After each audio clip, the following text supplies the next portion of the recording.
Hi, folks. This is Zach. I am going to give you a rare treat. Today we will be doing a teardown on a smart probe for use with the E600 platform by Thermo Eberlein. This particular one was made by Eberlein, so that's a pre-merger probe. This one is in excellent condition. I will be tearing down one that is not in excellent condition. But as you can see, it has the proprietary connector, which unfortunately makes E600s, which I opine to be one of the best radiological detection instruments ever made. They used proprietary everything, and cables are very hard to find. So I am going to be doing some tutorials on making your own in the near future. So people can start buying the relatively inexpensive meters on eBay. They generally go for $300 to $400 guaranteed, or $200 not guaranteed. I would never recommend buying one that isn't guaranteed to function unless they have a return policy on it. So, I'm going to show you how shiny the surface is. This is a thin window mica probe. The mica is extremely, extremely thin. It allows alpha, beta, and gamma radiation to go through. And it is a Geiger-Müller pancake probe. When you say you're using a pancake probe in the health physics industry, everyone assumes you're using this model, which is equivalent to a Ludlum 44.9, Eberlein HP-260, and Bicron PGM. Also, let me just show you real quickly a probe I have on my windowsill. It has the same tube as this tungsten shielded Geiger-Müller probe, as you can see. So the thin windows are extremely fragile. They make a loud popping noise when you accidentally touch it or shock it too much. Sometimes they can actually blow up from pressure in the air. My friend Gio, George is his name actually, he told me a story about how he had a customer upset with him because a probe burst when it was being transported. And he found out that they were flying at a flight level of 38,000 feet with an unpressurized cargo hold. So that was kind of an interesting situation, but it just goes to show how fragile these are.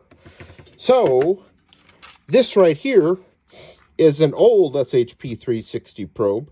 I've already taken the screws out because nobody wants to see somebody taking screws out in a demonstration. There are a couple of screws I couldn't get out, but we're going to fix that with a little elbow grease. As you can see, it has the proprietary connector. I do have a cable here. Let me show you the female cable. It actually this probe will still register on the E600 as a smart probe, and I'm going to explain why in just a moment. So we have the screws taken out. So this part right here, as you can see, is taken off, and it exposes the broken thin mica window probe. And as you can see, the mica is just extremely thin, and it is that way because specifically to allow alpha radiation to go through. These tend to over-respond to low-energy beta radiation, so they are actually very good for mineral hunting and for mineral collectors, in addition to being an industry-standard probe for frisking, contamination monitoring, and occasionally dosimetry when you're dealing with known isotopes. For instance, if I recall correctly, the count rate for cesium-137 is 2,750 to 2,800 counts per minute per milliroentgen per hour on pancake probes of this type. And I will show you the back of the tube. This, in particular, was made by the Nuclear Research Corporation. It is an exact clone of I thought I had that right here. Darn. Just a second. Hold your horses right there, folks. Here we go. Most of them are made by LND. So here is an LND probe. This is the one you're going to see more commonly. And this one, as you can see, is broken too. Now, the element you see inside is a very thin wire. And the elements between brands vary a little bit, as you can see. This is your charged element in this tube. So, I'm going to start by turning the probe over and taking out the tube. It just pulls out really easily. As you can see, has a little connector on the end to connect the positive, to connect positive. Now this probe, it does have, as you can see, it has the connectors for positive and for negative on here. And we're going to go ahead and open it up and show you what a smart probe looks like inside. So, right here, we have what makes it a smart probe. The little pack that stores data and makes it so the E600 automatically recognizes the specific type of probe you're using. This one is protected by rubber, but I'm going to defeat that by tearing it apart.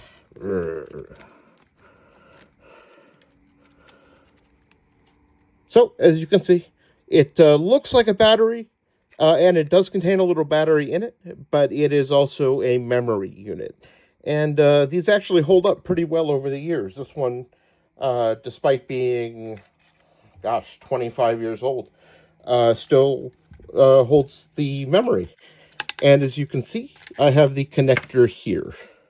Now, the interesting thing about these connectors is this black wire you see.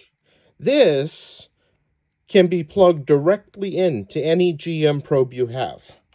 And, or you can cut the wires and install a BNC jack by drilling into the front of the E600 and soldering the two wires in there. And then when you're using the software, set it up to use with a conventional probe. Now, when I set it up for use with a conventional probe, there are 3 channels available when you use an E600.